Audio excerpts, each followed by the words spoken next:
No one in the galaxy understood the message at first. It arrived all at once. Every system, every world, every station. Trade hubs went silent. Military channels froze. Civil networks stopped mid-sentence. Then the message appeared, not in one language. In all of them, a calm human voice spoke. This is humanity. We are closing the gates. Do not follow. At first, many thought it was a joke. Humans were known for strange humor. But then the gates began to disappear. Commander Raleigh stood inside the observation deck of a Union fleet. His 4 eyes were fixed on the massive structure ahead, a human jump gate. It was one of thousands spread across the galaxy. Huge rings of metal and light that allowed ships to cross impossible distances in seconds. No one knew how humans had built them so fast. No one knew how they worked, but everyone used them. Until now. Report, Raleigh said. His voice was sharp, but something inside him felt wrong. Gate activity is unstable, one of his officers replied. Energy levels rising beyond safe limits. Raleigh stepped closer to the glass. The gate was glowing brighter. Too bright. What are they doing? He asked quietly. No one answered, because no one knew. Across the galaxy, the same scene played out. Ships rushed toward gates. Some tried to pass through before anything changed. Others tried to shut systems down, but it was already too late. The gates were no longer responding. Human control signals had overridden everything. On a mining colony near the outer rim, workers watched the sky flicker. A gate above their planet pulsed with blue light, then white, then it went dark. Not destroyed, not broken, just gone, as if it had never been there. Back on the Union flagship, alarms started to scream. Commander, the officer shouted. We've lost 3 gates in this sector. 3. Raleigh turned. That's impossible. Another voice joined in. 5 now. 8. The numbers kept rising, one by one, system by system. The galaxy was losing its roads. Raleigh clenched his claws. Open a channel to Earth, he ordered. No response. Try again. Still nothing. Direct line. Military frequency. Silence. It was as if humanity had vanished. Then a second message came. Shorter this time. Colder. You made your choice. Now we make ours. Raleigh felt a chill run through his body. He remembered the meeting, the vote, the decision that had changed everything. It had happened only days ago. The Galactic Council had gathered. Hundreds of species, thousands of voices, all arguing about one thing. Humans. They were growing too fast, too strong, too independent. They built their own systems, their own networks, their own gates. They didn't ask for help. They didn't follow rules. And worst of all, they didn't need anyone. They are becoming a threat, one council member had said. They are unstable, said another. They expand without control. They refuse oversight. They ignore warnings. The words had filled the chamber. Fear disguised as logic. Raleigh had listened in silence. He had worked with humans before. They were different, strange, emotional, but also creative, relentless, dangerous in a way that was hard to understand. Then the final vote came. A single decision, clear and cold. Humanity would be banished, cut off from the galactic network, denied access to shared space. Their gates would be seized, their expansion stopped. They will accept this, someone had said. They have no choice. But now, standing in front of a dying gate, Raleigh realized something. They had been wrong. Commander! The officer's voice broke through his thoughts. All gates in the sector are offline. Raleigh turned slowly. All of them. Yes, sir. How long until restoration? The officer hesitated, then said the words no one wanted to hear. We don't know how to restore them. Silence filled the bridge. Heavy, uncomfortable, dangerous. They were human-built, another officer whispered. Only they understand the system. Raleigh stared at the empty space where the gate had been. They didn't just shut them down, he said.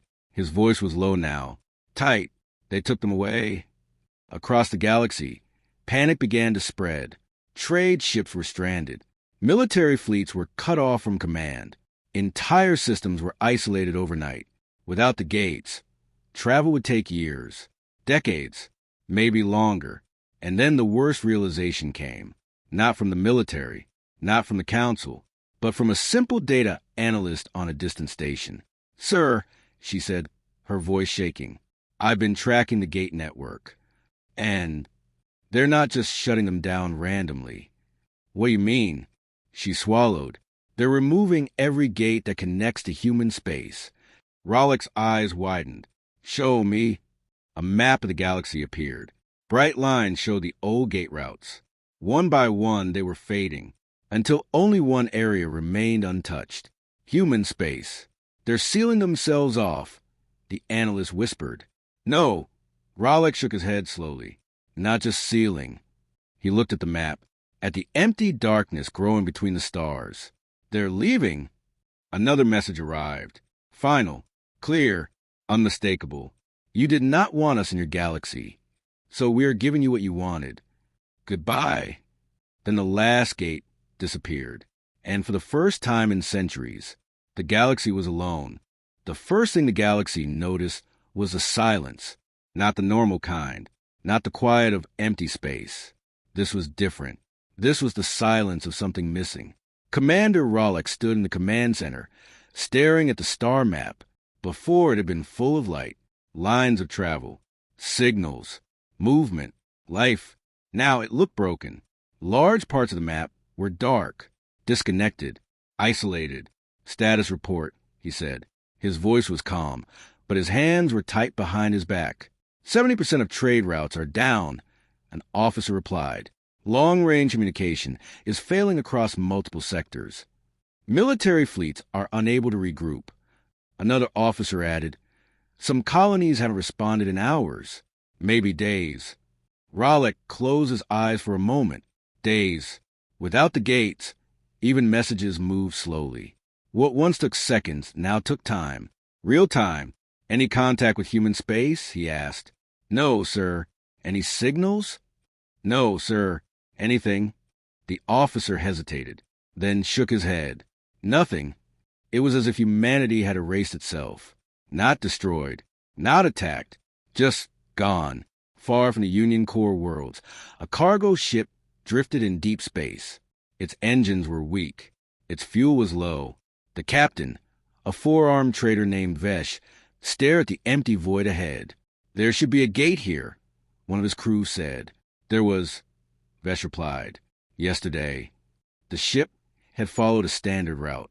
Safe, tested, reliable. But now there was nothing. No gate, no signal, no path forward.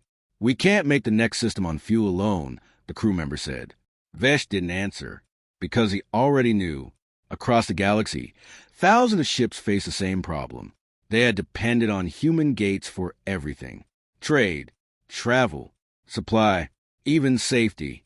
Now they were stranded, back on the Union flagship. The council had gone into emergency session. Voices filled the chamber. Loud, angry, afraid. "This is an act of war," one leader shouted. "They've crippled the entire galaxy." Another slammed their hand down. "We must respond immediately." "How?" someone else asked. "We can't even reach them." The room fell into uneasy silence. Rollick stood at the edge of the chamber, watching, listening, thinking. "They didn't attack us," he said suddenly. All eyes turned to him. They didn't fire weapons. They didn't destroy planets. They didn't send fleets. He paused. "They just left." "That is an attack," another council member snapped. "They've cut us off." "Yes," Rollick said. "And why?" No one answered, because they all knew. "We banished them," Rollick continued. "We told them they were not welcome. We tried to take control of their gates. We thought they needed us." He looked around the room. "They didn't." Silence again, heavier this time. "They built the roads between stars," Rollick said, "and now they've taken those roads away. Far away, in a research station near the edge of known space, a scientist named Lyra studied old data. She had always been curious about humans. Not afraid, not hateful, just curious. "They're not like us," she had once told her team. They don't think in straight lines. Now, she stared at a screen filled with human gate designs. Complex, strange, beautiful. They didn't just shut them down, she whispered. Her assistant looked at her. What do you mean? Lyra zoomed in on the data. Look at the energy patterns before each gate vanished. The assistant leaned closer. They spike, then collapse. Not collapse, Lyra said. Her eyes narrowed. They fold. Fold. They're not destroying the gates, she said slowly. They're moving them. The assistant blinked. Moving where? Lyra didn't answer right away. She pulled up a larger map, tracked the last known signals, calculated possible destinations. Then she saw it. A pattern. All the gates, all the energy, all the disappearances, leading in one direction. Inward, she said, toward human space. Back in the council chamber, panic was turning into fear. Real fear, the kind that grows slowly, the kind that stays. We need solutions, one leader demanded. New routes, new systems. That could take decades, another replied. We don't have decades. Rollick stepped forward again. There's something else, he said. What now? Someone asked, tired. They didn't just leave us behind, Rollick said. They prepared for this. What are you talking about? They built the gates. They controlled the network. They knew every system that depended on them. He paused. They knew exactly what would happen if they left. The room went quiet. You're saying this was planned? Someone asked. Rollick nodded slowly. Yes. Lyra's voice came through the communication channel. Commander, I have new data. Send it. The map appeared in the center of the chamber. A glowing path. Clear. Precise. What is this? One council member asked. Lyra took a breath. It's where the gates went. Everyone leaned forward. And where is that? Rollick asked. Lyra looked at the data one last time, then spoke. Home. A cold feeling spread across the room. They didn't just leave, she continued. They took everything with them. Why? Someone whispered. No one had an answer, but deep down, they all felt it. This wasn't retreat. This was something else. Something bigger. Something planned. And whatever humanity was doing now, they were doing it alone. The problems did not start all at once. They grew, slowly, quietly, and then all together. At first, it was just delays, ships arriving late, messages taking longer, small things, things the galaxy thought it could manage. But space is not kind to delays. On the edge of a distant system, a medical station ran low on supplies. They had ordered help days ago, before the gates disappeared, before everything changed. Any update? The chief doctor asked. The technician shook his head. No ships, no signals. The doctor looked at the patients behind the glass walls. Some were stable, some were not. We don't have enough, she whispered. Across another system, a defense fleet waited for orders. They had detected movement near their borders. Unknown ships. Slow. Watching. Command should have responded by now, one officer said. They would have, the captain replied, if they could. Without the gates, command was too far away, too slow. For the first time in generations, fleets had to think for themselves, and that made them nervous. Back on the Union flagship, Commander Rollick stood in silence as reports came in, each one worse than the last. Food shortages reported in 12 colonies, fuel reserves dropping across outer sectors, multiple systems requesting emergency aid. Rollick listened to every word and felt the weight growing heavier. This is only the beginning, he said quietly. No one argued, because they all knew he was right. The galaxy had been built on connection, fast travel, instant communication, shared systems.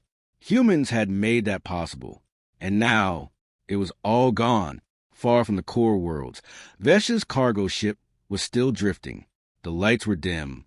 The engines were off. Fuel was almost gone. We have enough power for life support, maybe 2 days, one crew member said. Vesh sat in the captain's chair, quiet, thinking. We send a distress signal, the crew member added. Vesh gave a weak laugh. To who? There was no answer. Before, a signal would travel through the gates, reach hundreds of systems. Help would come. Now, the signal would crawl through space. Slow, weak, easy to miss. Still, they sent it because it was all they could do. Back in the research station, Lyra had not slept. Her eyes were tired, but her mind was sharp. She was watching human data again, looking deeper this time. They planned this for a long time, she said. Her assistant looked confused. How can you tell? Lyra pointed at the screen. These energy signatures, they are too perfect, too smooth. So this was not a rushed decision. She turned to face him. This was ready. The assistant frowned. You mean they were always prepared to leave? Lyra didn't answer right away. Then she said something worse. I think they were waiting. On the Union flagship, a new problem arrived. Unexpected. Dangerous. Commander, an officer said, his voice tense. We are picking up signals from the outer rim. Rallick turned. What kind of signals? Unknown ships. The room went still.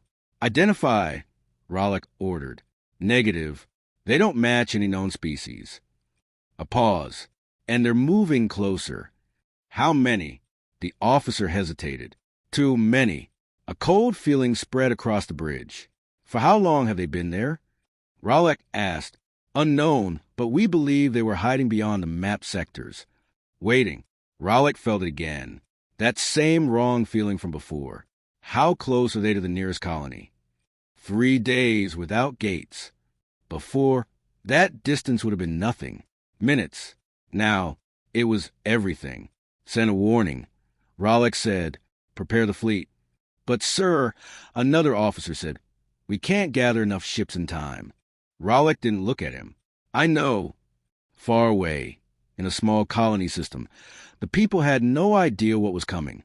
They were busy trying to survive, fixing broken supply lines, counting food, saving power. They did not see the ships in the dark. Not yet.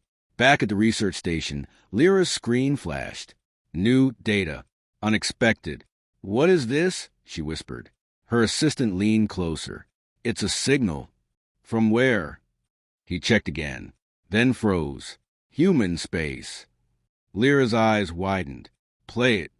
The signal was weak, broken, but clear enough. A human voice. Calm, controlled. If you are receiving this. The message cut for a moment, then returned. Do not attempt to follow. Lyra leaned forward. We are not gone. The room went silent. We are preparing. A long pause. For what? The assistant whispered. The message continued. The galaxy is no longer safe. Lyra's breath stopped. You were warned. The signal ended. Back on the flagship, alarms began to rise again.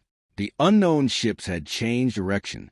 Now they were moving faster, toward the nearest colony, toward the unprotected systems, toward a galaxy that had just lost its greatest defense. Rallick stared at the incoming data, and for the first time, he understood something terrible. Humanity had not left in anger. They had left in warning. And now, it might already be too late. The colony of Ardan Five had no warning, no time, no chance. The sky looked normal at first. Calm, dark, silent. Then the stars began to disappear. At first, people thought it was a sensor error, a glitch, something small. But it wasn't. Large shapes moved across the sky, blocking the light. Slow, massive. Those are ships, someone whispered. They were not like any ships the galaxy had ever seen. No clear shape, no clean design, just dark structures that seemed wrong. They did not shine. They did not signal. They did not speak. They simply arrived. On the surface, panic spread fast. Get to shelters. Call the fleet. Send a distress signal. But there was no fleet, and the signal had nowhere to go. In orbit, the colony's small defense station powered its weapons. Old systems. Weak shields. Target the nearest ship, the commander shouted. The station fired. Bright beams of energy cut through space. Fast. Accurate. They hit and did nothing. The beam vanished against the dark surface. No explosion. No damage. Not even a mark. What? The commander froze. Then the ships responded. Not with weapons. Not at first. They opened. Parts of their surface shifted, moved, unfolded, and something came out. Small objects. Hundreds. Then thousands. They moved fast. Too fast. Incoming, someone screamed. The defense station fired again, this time at the smaller targets. Some were destroyed, but most were not. They moved like living things, dodging, turning, adapting. Within seconds, they reached the station. And then the station went dark. No explosion, no warning, just silence. On the surface, people watched the sky in fear. What's happening? A child asked. No one answered, because no one knew. Far away, the Union fleet was still trying to move. Still too far, still too slow. Commander Rollick stood on the bridge, watching the live feed. He saw the station go dark. Status, he demanded. No signal from Ardan Five defense, an officer replied. Any response from the colony? The officer shook his head. Rollick's jaw tightened. Zoom in, he said. The image focused on the surface. Cities, lights, movement. Then the lights began to go out, one by one, street by street, area by area, darkness spreading, like something was covering the world, or consuming it. What are they doing? Someone whispered. No one had an answer. Back in the research station, Lyra watched the same feed. Her hands were shaking. This is not invasion, she said. Her assistant looked at her. What do you mean? Lyra pointed at the screen. They are not destroying. They are not attacking like us. Then what are they doing? Lyra swallowed. They are taking. The word hung in the air. Heavy. Terrifying. Taking what? The assistant asked. Lyra didn't answer, because she didn't want to say it. But deep down, she already knew. Back on Ardan Five, a group of survivors ran through empty streets. Keep moving, one of them shouted. The air felt wrong. Cold. Still. Behind them, something moved, not seen clearly, but felt. A low sound filled the space. Not loud, but deep, like something breathing. They turned a corner. Stopped. The path ahead was blocked. A shape stood there. Tall. Dark. Not fully solid. Not fully real. It shifted. Changed form slightly, as if it was trying to understand what it was seeing. What is that? One of them whispered. No one answered, because the thing moved. Fast. And then they were gone. No sound. No struggle. Just empty space where they had been. Back on the flagship. The feed cut. Signal lost. The officer said quietly. Rollick stared at the blank screen. How long? He asked. The officer checked. 17 minutes. That was all it took. An entire colony. Gone. The room was silent. No one spoke. No one moved. Rollick felt something cold settle inside him. This is what they were afraid of, he said. What? Someone asked. Humans. All eyes turned to him. They knew about this. How can you be sure? Rollick turned slowly. Because they left before it arrived. The truth hit the room like a shockwave. They didn't abandon the galaxy, he continued. They escaped it. Back in the research station, Lyra replayed the human message. Again and again. The galaxy is no longer safe. She looked at the empty map, at the broken systems, at the silence between stars. They knew, she whispered. Her assistant looked at her. And they didn't tell us? Lyra closed her eyes. They tried. Images of the council meeting flashed in her mind. The warnings, the concerns, the fear, and the decision. Banished, cut off, ignored. They told us in the only way we would listen, she said softly. Her assistant's voice was quiet, and we didn't. Far out in the darkness, beyond the broken edges of the galaxy, the unknown ships kept moving, system by system, world by world, silent, endless, and there was no gate left to run through. The galaxy was breaking, not all at once, but piece by piece. Ardan Five was gone. Other colonies followed. Some sent partial signals. Most sent nothing. Dark ships appeared without warning. No pattern, no mercy. And every time they came, the result was the same. Silence. On the Union flagship. Hope was fading. Fast. "We cannot stop them," one officer said. "They ignore all weapons. They adapt too quickly." Another added, "We are losing systems faster than we can respond." Commander Rollick stood still, listening, thinking. "There has to be a weakness," someone insisted. Rollick shook his head slowly. "No," he said. The room turned toward him. "They are not fighting us," he continued. "Then what are they doing?" the officer asked. Rollick's voice dropped. "They are harvesting." The word sent a chill through everyone. Before anyone could respond, an alert flashed across every screen. Incoming signal. All movement stopped. Source. Rollick demanded. The officer stared at the data, then spoke, almost in disbelief. "Human origin." The room froze. "Play it," Rollick said. The screen flickered. Static. Distortion. Then a human face appeared. Older. Calm. Focused.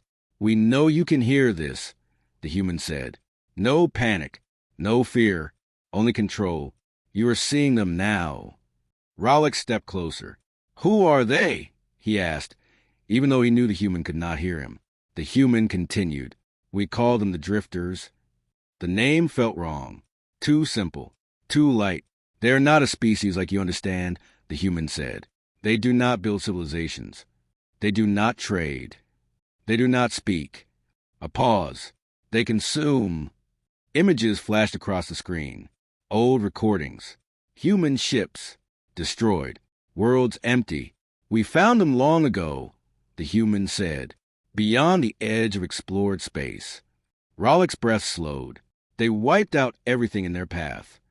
The image changed again. A map. Expanding darkness. "We fought them," the human said. "We lost." Silence filled the room. Then the human leaned closer. "So we changed." New images appeared. Massive structures. Early versions of the gates. "We built the gate network for one reason," the human said. "Not for trade. Not for travel." The screen zoomed in. For escape. The room went completely still. Rollick felt his heart drop. "The gates were never just doors," the human continued. "They were a system. A network. A lifeline." Another pause. "And a trap." Confusion spread across every face. "A trap?" Rollick whispered. The human nodded slightly. "We learned something about the drifters. They follow energy. They hunt movement. They track civilizations through activity. Images showed human ships moving, then drifters arriving. So we did something drastic," the human said. "We went quiet. The screen shifted again. We connected the galaxy. We increased movement. We created noise." Rollick's eyes widened. "You used us," he whispered. The human's expression did not change. "We hid among you. The truth hit like a... We spread the signal across thousands of systems, so they would not focus on us." Silence. Heavy. Unforgiving. "But that was never enough," the human continued. "They were getting closer. The map showed it clearly. The dark edge moving inward. We needed time. And distance." Rollick stepped forward. "So you left," he said. "Yes," the human replied. "We sealed our space. We pulled the gates back." The image zoomed again. All of them. Another officer spoke, his voice shaking. "You took the entire network." The human nodded. "We took our shield." Rollick clenched his fists. "You left the rest of us exposed." The human looked directly into the camera. "Yes." No apology. No regret. "You banished us," the human said. "You made the decision easier." The words were calm, but they cut deep. "We warned you." Rollick remembered the meeting, the voices, the fear. They had ignored it. "What do we do now?" someone in the room whispered. The human paused, then spoke slowly. "You survive." "How?" Rollick demanded. The human's expression hardened. "You adapt." "That is what we did." Another pause. "But understand this. The signal began to break. We are not gone forever. Everyone leaned closer. When the drifters finish here, static grew louder. They will come for us. Rollick's eyes widened, and when they do, the human's final words came through clearly.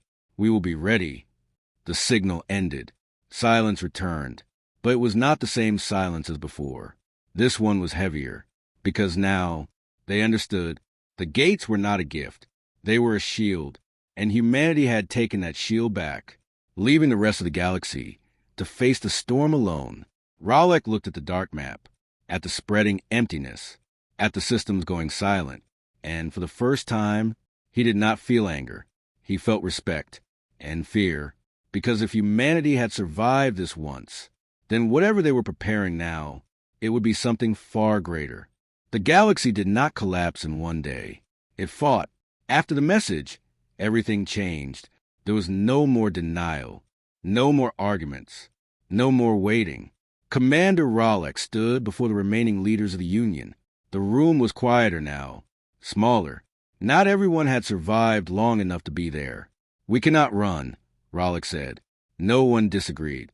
There are no gates left, no safe routes, no distant systems to escape to. He looked around the room, at tired faces, at leaders who once spoke with pride, now silent. So we stand. A simple decision, but the only one left.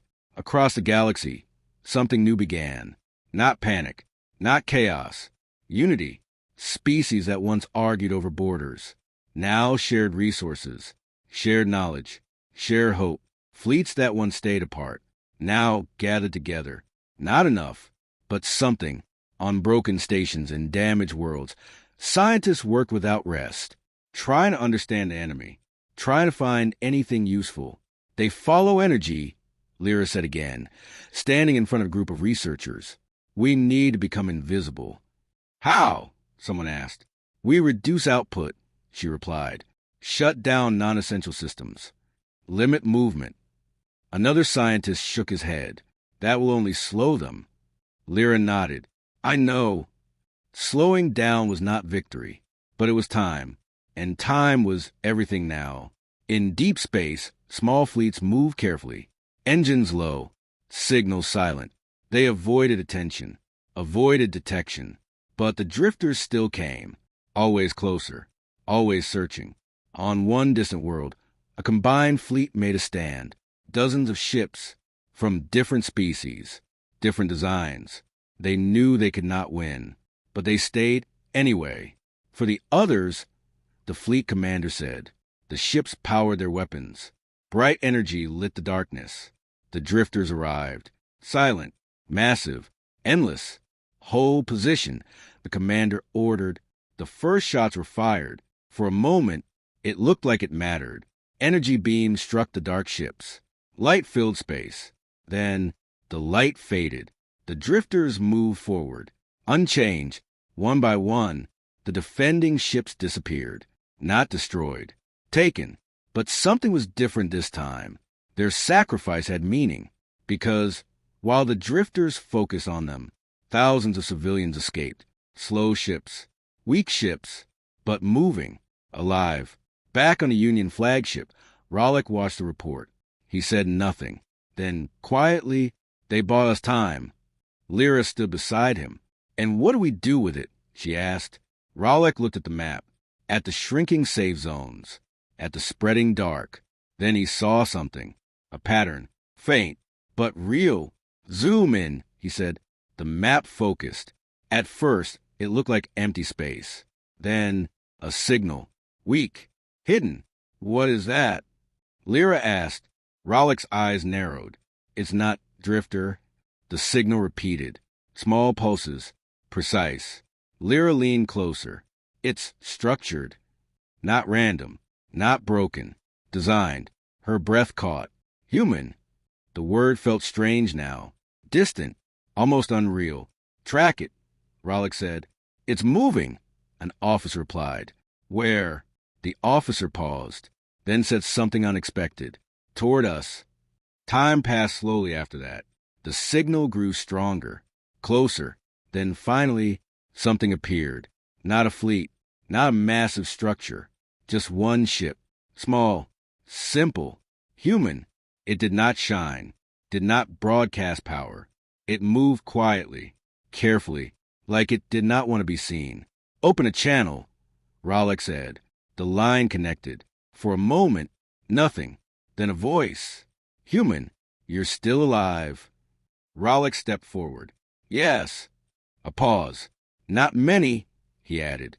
The human voice was calm. That's more than expected. Raleigh felt a flash of anger. You left us, he said. A long silence followed. Then the human replied. Yes. No excuse. No apology. Raleigh clenched his jaw. Why come back, he asked. Another pause. Then the answer came. To see who survived. The words were simple, but heavy. Lyra stepped forward. And now that you know, she asked. The human voice softened, just slightly. Now we decide. Decide what? Raleigh asked. A final pause. Then, who is ready? The room went still. Ready for what? Lyra whispered.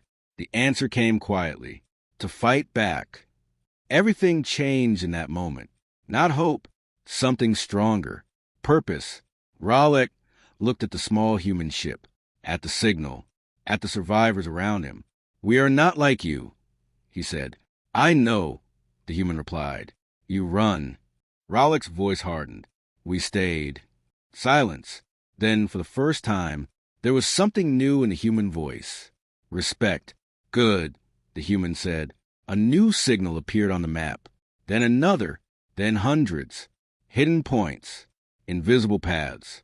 They are not gates, Lyra whispered. No, Raleigh said. He understood now. They are something else.